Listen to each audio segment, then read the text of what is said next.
तो martial master के पिछले एपिसोड में हमने देखा कि लिंग फैमिली का वह एल्डर गुस्से में अपनी पावर को रिलीज करते हुए क्वेंचैन से बोलता है, क्वेंचैन शांति से मेरे सभी सवालों के जवाब दो वरना तुम्हारे साथ बहुत बुरा होगा। यह सुनते ही क्वेंचैन वहां पर डरने का नाटक करने लगता है, जो देखते ही मास्टर C2 अपनी पावर को रिलीज करते हुए लिंग फैमिली के उस एल्डर के पावर प्रेशर को डिस्ट्रॉय कर देते हैं।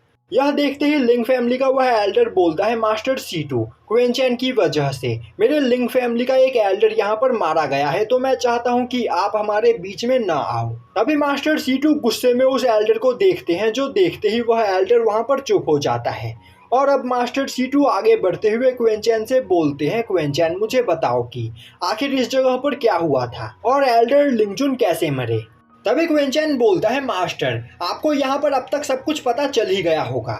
एल्डर लिंगजुन मुझे जान से मारना चाहते थे, इसीलिए एल्डर लिंगजुन से बचने के लिए मैं गुयू वर्ल्ड के सेकंड लेवल पर आ गया। पर फिर मुझे पता चला कि एल्डर लिंगजुन गुयू वर्ल्ड के सेकंड लेवल पर भी मेरा पीछा करने के लिए आ रहे हैं, इसीलिए उनसे डरकर मैं एक जगह पर जाकर छिप गया और उसी जगह पर मैंने कई दिनों तक कल्टीवेशन किया।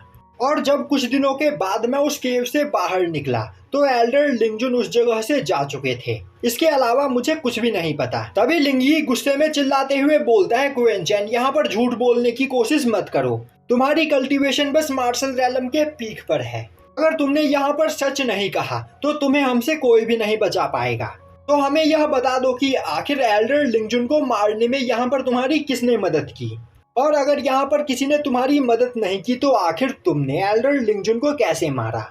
यह सुनते ही क्वेंचैन स्माइल करते हुए बोलता है, ब्रदर लिंगी जैसा कि आपने अभी खुद कहा मेरी कल्टीवेशन बस मार्शल किंग रैलम के पीक पर है, तो आखिर मैं यहाँ पर एल्डर लिंगजुन जैसे पावरफुल कल्टीवेटर को कैसे मार सकता हूँ। लिंगी गुस्से में चिल्लाते हुए बोलता है, क्या तुमने हमें बेवकूफ समझा है? तुमने जरूर यहाँ पर कोई ना कोई ट्रैप सेट किया था और उस ट्रैप में फंसाकर तुमने एल्डर लिंगजुन को जान से मारा। तभी क्वेंचैन हंसते हुए बोलता है, ब्रदर लिंगी तुम सच में बेवकूफ हो। मुझ जैसा एक कमजोर कल्टीवेटर आखिर एल्डर लिंगजुन को किसी ट्रैप में कैसे फंसा सकता है, और तो और मेरी कल्टीवेशन अभी बस मार्शल किंग रैलम के पीक पर है, और जिस टाइम पर एल्डर लिंगजुन मेरा पीछा कर रहे थे तब मैं और भी ज्यादा कमजोर था, तो आखिर मैं उन्हें किसी ट्रैप में कैसे फंसा सकता हूँ। अब उस जगह पर क्वेंचैन की मास्टर क्लास एक्टिंग को देखकर सभी लोगों को क्वेंचैन की कहानी पर यकीन होने लगता है। और अब मास्टर C2 आगे बढ़ते हुए बोलते हैं, क्वेंचैन मुझे तुम पर पूरा यकीन है, पर एल्डर लिंगजुन की मौत अभी भी यहाँ पर एक मिस्ट्री बनी हुई है।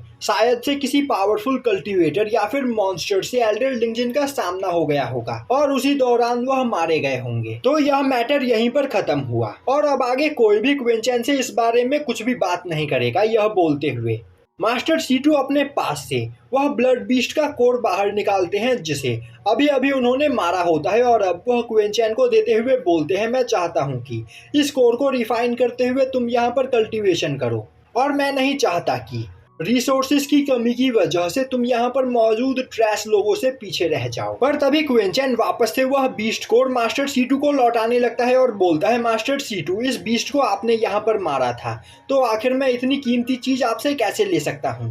मास्टर C2 बोलते हैं, यह मेरी ओर से तुम्हें एक गिफ्ट है, तो तुम अभी इसे रिफाइन करना स्टार्ट करो। यह बोलते हुए वह सभी लोगों को वहां से जाने का ऑर्डर देते हैं, जो सुनते ही सभी लोग वहां से चले जाते हैं। वहीं पर लिंगी और उसके एल्डर को क्वेंचैन के ऊपर काफी ज्यादा गुस्सा आ रहा होता है, पर वह क्वेंचैन का कुछ भी नहीं बिगाड़ सकते थे और अब वह भी दांत पीसते हुए वहां से चले जाते हैं। तभी यांडान और येमो भागते हुए क्वेंचैन के पास आते हैं। वहीं पर क्वेंचैन को ठीक देखकर वह दोनों बहुत ही ज्यादा खुश होते हैं। तभी क्वेंचैन उन दोनों की कल्टीवेशन को देखते हुए बोलता है, तुम दोनों मार्शल सोवरिंग रैलम पर पहुंच चुके हो, जो देखकर मैं तुम्हारे लिए सच में बहुत ही ज्यादा खुश हूँ। तभी सांग्यू क्वेंचैन के पास आते हुए बोलती है, क्वेंचैन तुम्हें यहाँ पर इतना खुश नहीं होना चाहिए, तुम्हारी कल्टीवेशन अभी भी हमारे मुकाबले बहुत ही ज्यादा कम है, और तो और लिंग फैमिली का एल्डर लिंग युआन इतनी आसानी से तुम्हारा पीछा नहीं छोड़ेगा, तो तुम्हें यहाँ पर अब सावधान रहना होगा। और मैं तुम्हें यह सलाह देना चाहती हूँ कि हो सके तो ज्यादा से ज्यादा मास्टर C2 के पास रहो या फिर मेरे पास, जिससे लिंग युआन को तुम पर अटैक करने का मौका न मिले। तभी क्वेंचैन हंसते हुए बोलता है, मिस ओयांग सांग्यू आखिर अचानक आप मेरे लिए इतनी ज्यादा परेशान क्यों हो रही हो।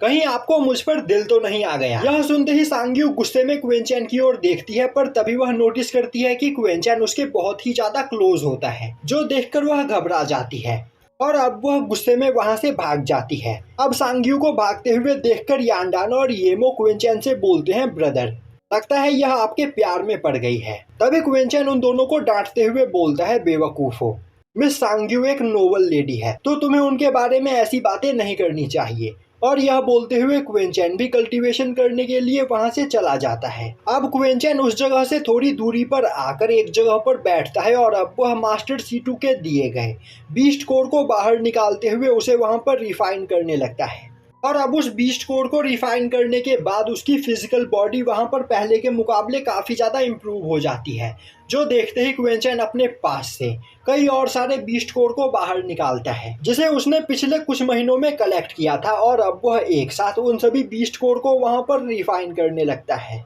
और अब उन सभी बीस्ट कोर को रिफाइन करने के बाद इंडेस्ट्रक्टिबल सीक्रेट बॉडी 7th लेवल की हो जाती है, जिस वजह से अब वह काफी आसानी से मार्शल एम्परर रेलम के पीक पर मौजूद कल्टीवेटर्स के भी अटैक को ब्लॉक कर सकता है। अब सीन शिफ्ट होता है और हमें दिखाया जाता है कि प्याओ म्याओ पैलेस के सभी मेंबर्स उन सभी मास्कमैन के साथ मिलकर उस डेमोनिक फॉर्मेशन पोर्टल को खोलने की कोशिश कर रहे होते हैं। और अब काफी ज्यादा पावर का यूज करने के बाद फाइनली वह उस पोर्टल को खोलने में कामयाब हो जाते हैं। पर अचानक उस पोर्टल के अंदर से काफी खतरनाक एनर्जी रिलीज होती है, जिससे वह सभी लोग घायल होकर पीछे जाकर गिरते हैं। और अब उस एनर्जी की वजह से वहां पर आसपास कई सारे स्पेस क्रैक्स बन जाते हैं। और अब उस पोर्टल के अंदर से बहुत ही ज्यादा मात्रा में स्पिरिचुअल एनर्जी रिलीज होने लगती है, जो उस जगह से काफी दूर मौजूद कल्टीवेटर्स को भी दिखाई दे रही होती है। तभी ओयांग पवेलियन के सभी लोगों की भी नजर उस स्पिरिचुअल एनर्जी के ऊपर पड़ती है और अब वह सभी लोग मास्टर C2 के साथ काफी तेजी से उस ओर जाने लगते हैं। दूसरी ओर क्विंचैन इसी का इंतजार कर रहा होता है और अब वह मन ही मन खुश होते हुए सोचने लगता है, फाइनली प्याओ म्याओ पैलेस के लोगों ने उस सीक्रेट रैलम को यहाँ पर खोल ही दिया, तो अब सभी लोगों के साथ मैं भी उस जगह पर जाऊंगा और उस सीक्रेट रैलम को एक्सप्लोर करूंगा। दूसरी ओर उस पोर्टल को देखते ही उन सभी मास्कमैन का लीडर हंसते हुए बोलने लगता है, फाइनली इतने सालों के इंतजार के बाद अब मैं मार्शल एम्परर रेलम पर पहुंचने वाला हूं।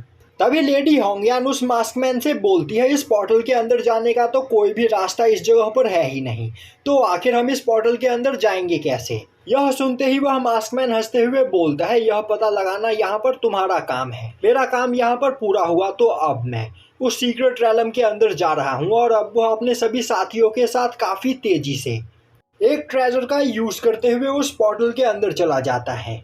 यह देखते ही फीफी अपनी पूरी पावर का यूज करते हुए जंप करके उस पोर्टल के अंदर जाने की कोशिश करती है, पर उस पोर्टल के चारों ओर एक बैरियर मौजूद होता है जो फीफी को दूर फेंक देता है। और अब यह देखते ही फीफी लेडी होंगयान से बोलने लगती है, लेडी होंगयान, अब हमें यहाँ पर क्या करना चाहिए, आखिर हम इस सीक्रेट रैलम में कैसे जाएंगे। लेडी होंगयान बोलती है, चाहे कुछ भी क्यों ना हो जाए, हमें उस सीक्रेट रैलम के अंदर जाना है, क्योंकि बिना उस सीक्रेट रैलम के अंदर जाए हम प्रिंसेस के दिए गए मिशन को यहाँ पर कंप्लीट नहीं कर सकते हैं। तभी कुछ ही सेकंड्स के अंदर गुयू वर्ल्ड के 2nd लेवल पर मौजूद सभी कल्टीवेटर्स उस जगह पर आ पहुंचते हैं और अब काफी तेजी से सुआन युआन अंपायर के डिसाइपल्स भी उस जगह पर आ जाते हैं। तभी सुआन युआन अंपायर का एक डिसाइपल देखता है कि पोर्टल के आसपास सभी लोग पहले से ही खड़े होते हैं, जो देखते ही वह काफी तेजी से एक ग्रुप के ऊपर अटैक करते हुए उन्हें उस जगह से दूर फेंक देता है। और अब वह सुआन युआन अंपायर के प्रिंस को उस जगह पर वेलकम करता है। अब सुआन युआन अंपायर के प्रिंस का गार्डियन आगे बढ़ते हुए लेडी होंगयान से बोलता है, होंगयान, आखिर इस जगह पर क्या चल रहा है, मैंने कभी भी गुयू वर्ल्ड के 2nd लेवल पर मौजूद ऐसी किसी चीज के बारे में कभी नहीं सुना। लेडी होंगयान हंसते हुए बोलती है, तुम्हारी ही तरह मैं भी अभी अभी ही इस जगह पर आई हूँ, तो आखिर मुझे इस बारे में कैसे पता होगा। वह ओल्ड मैन बोलता है, मेरे ख्याल से तुम इस जगह पर सबसे पहले आई हो, इसीलिए तुम्हें इस बारे में कुछ न कुछ जरूर पता होगा, तो मुझे बताओ कि आखिर हम इस सीक्रेट रैलम के अंदर कैसे जा सकते हैं। लेडी होंगयान बोलती है, अगर मुझे इस बारे में पता होता तो क्या मैं बेवकूफ़ों की तरह यहाँ पर खड़ी होकर तुम लोगों के आने का इंतजार करती।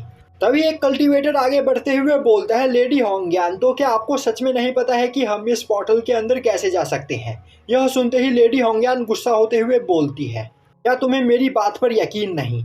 तभी अचानक से वह पूरा एरिया वहां पर कांपने लगता है और अब सभी लोग देखते हैं कि उस पोर्टल के सामने जो फॉर्मेशन प्लेटफॉर्म होता है वह फॉर्मेशन प्लेटफॉर्म जमीन से उठकर वहां पर कई सारे गेट्स बनाता है और वह सभी गेट सीधा जाकर उस पोर्टल से कनेक्ट होते हैं और अब उन सभी गेट के बीच में एक ब्रिज बनता है जो ब्रिज सीधा उस फॉर्मेशन पोर्टल से कनेक्ट हो रहा होता। अब उस ब्रिज को देखते ही कुछ कल्टीवेटर्स काफी तेजी से उसे क्रॉस करके उस पोर्टल के अंदर जाने की कोशिश करते हैं, पर जैसे ही वह उस ब्रिज के ऊपर लात रखते हैं वह फिसलकर नीचे गिर जाते हैं।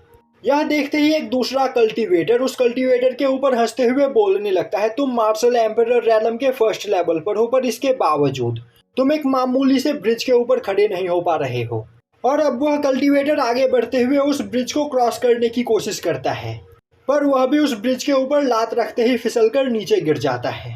यह देखते ही स्वान युआन अंपायर का वह एल्डर बोलता है, यह रेनबो ब्रिज सच में बहुत ही ज़्यादा अजीब है।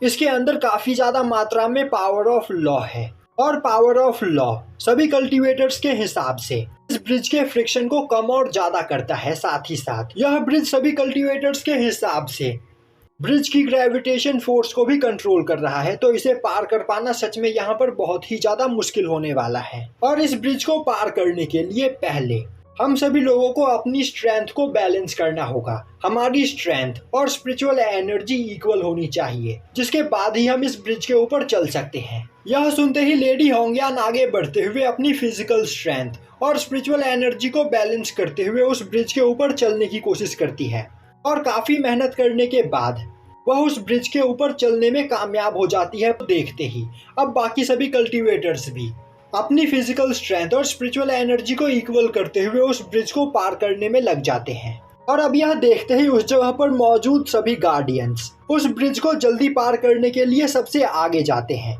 और अपने डिसाइपल्स को पीछे ही छोड़ देते हैं। अब सभी गार्डियंस को ब्रिज को पार करते हुए देखकर एक कल्टीवेटर ब्रिज की ओर आगे बढ़ता है, पर तभी स्वान युआन अंपायर का एक डिसाइपल उसके ऊपर अटैक करते हुए उसे नीचे गिरा देता है और अब वह उसके ऊपर लात रखते हुए बोलता है, तुम्हारे जैसे ट्रैश हमारे स्वान युआन अंपायर के प्रिंस से पहले इस ब्रिज को पार करना चाहते हैं।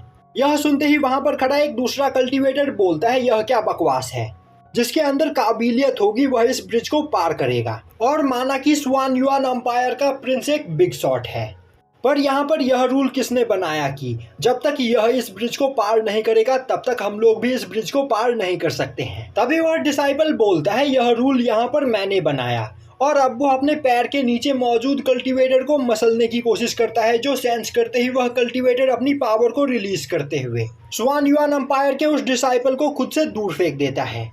और अब वह गुस्से में अपनी पूरी पावर का यूज करते हुए उस डिसाइपल के ऊपर अटैक करने लगता है, पर स्वान युआन अंपायर का वह डिसाइपल काफ़ी आसानी से उस कल्टीवेटर के सभी अटैक्स को ब्लॉक कर लेता है।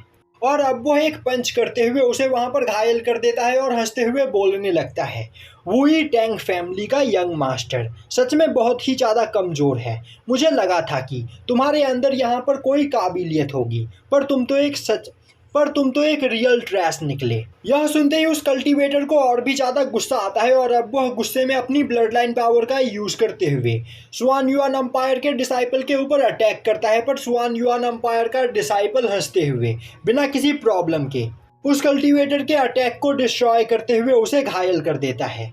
यह देखकर येमो को काफ़ी ज़्यादा गुस्सा आता है और अब वह क्विंचेन से बोलता है, ब्रदर स्वान युआन अंपायर के डिसाइपल यहाँ पर खुद को पता नहीं क्या समझते हैं, अगर आप मुझे ऑर्डर दो तो क्या मैं इन्हें इनकी औकात दिखा दूँ। क्विंचेन बोलता है, इसकी कोई ज़रूरत नहीं। और यहीं पर यह एपिसोड ख़त्म हो जाता है।